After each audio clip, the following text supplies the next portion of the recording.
I'm 92 years old, and most of the people who knew me best are already gone. When you live this long, the room gets quieter every year. The phone rings less. The holidays get smaller. You start to understand that time was never in a hurry. It was you who kept saying, "Later." I wake up before the sun now. Not because I need to, but because sleep doesn't hold me the way it used to. My body is thin and stubborn. My hands shake when I button my shirt. I sit in the kitchen with a cup of weak coffee and listen to the refrigerator hum like it's keeping me company. There are mornings when I look at the window and think, how did it go so fast? And there are others when I know exactly how. I wasn't a bad man. That's the part that makes this harder to explain. I worked. I provided. I kept my word. I did what men were supposed to do in my time. I thought that was enough. When I was 23, I married a girl named Ellen. She had a laugh that made people turn around. Not loud, just honest, the kind that came from her stomach. I remember thinking I had been chosen by something good. We didn't have much money. We rented a small apartment above a hardware store. In the summer, the place smelled like cut lumber and hot tar from the roof. I worked long hours even then. I told myself it was temporary. Just until we're stable, I'd say. Ellen would sit at the kitchen table waiting for me, sometimes with a plate covered in foil, sometimes asleep with a book open in her lap. I'd kiss her forehead and whisper that I was doing this for us. She'd smile and nod even when her eyes looked tired. In my 30s, we had 2 children, a boy first, then a girl. I remember holding my son in the hospital room, terrified and proud at the same time. I promised him things in that moment. I promised I would always be there. I believed myself, but belief and behavior are not the same thing. There were school plays I missed because of late meetings. Little League games I arrived at in the last inning. I'd stand behind the fence, still in my work clothes, waving like that made up for the empty bleacher seat earlier. My son would look at me and nod. He never complained. That almost makes it worse. My daughter used to wait up for me on Thursdays. That was the one night I tried to be home early. She'd sit on the stairs in her pajamas. When she heard the door, she'd come running down and jump into my arms. I can still feel the weight of her, the way she smelled like soap and crayons. One Thursday I didn't make it home at all. A client dinner ran long. I remember laughing at something someone said, checking my watch and thinking she'll understand. When I walked in past midnight, the house was dark. On the kitchen counter was a drawing she'd made of the 2 of us holding hands. There was a space where I should have signed it. I told myself I'd thank her in the morning. I forgot. That's how it happens. Not in big betrayals, in small delays, in thinking there will be another Thursday. By my 40s, I had the house I wanted, 2 cars in the driveway, a title on my office door. People shook my hand and called me successful.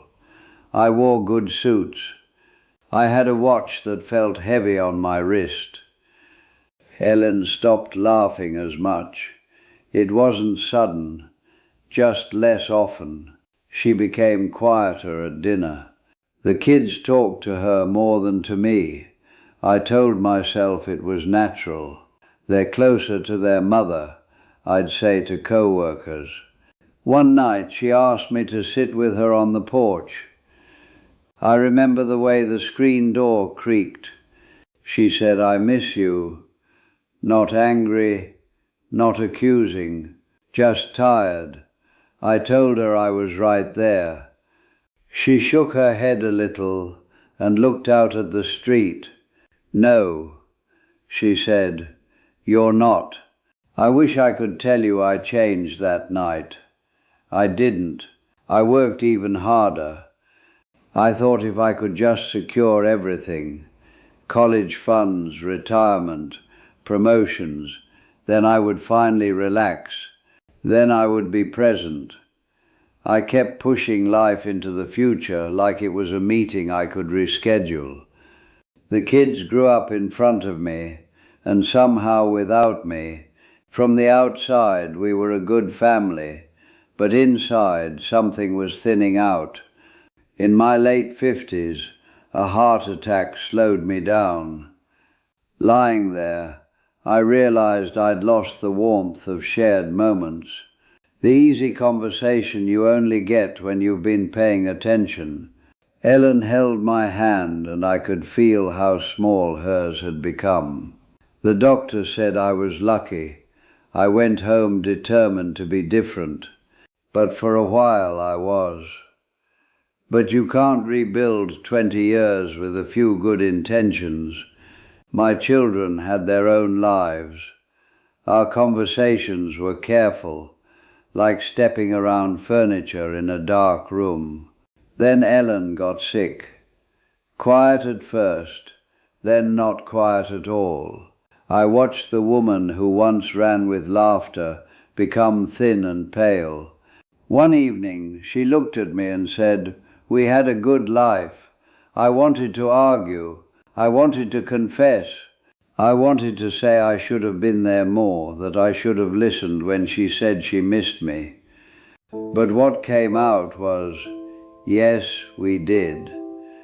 She died in the early morning while I was holding her hand. The house felt enormous after that. Every room carried an echo.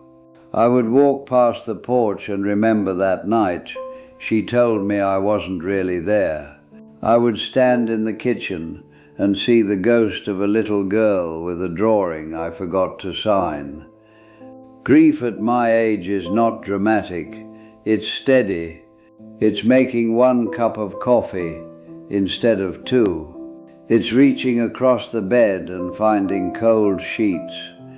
It's realizing the person who knew your whole story is no longer alive to remember it with you. Now I sit in this small apartment. The big house was sold years ago. My son calls on Sundays. My daughter visits when she can. They are good to me. I am grateful, truly. But there is a distance that never quite closed. They don't resent me.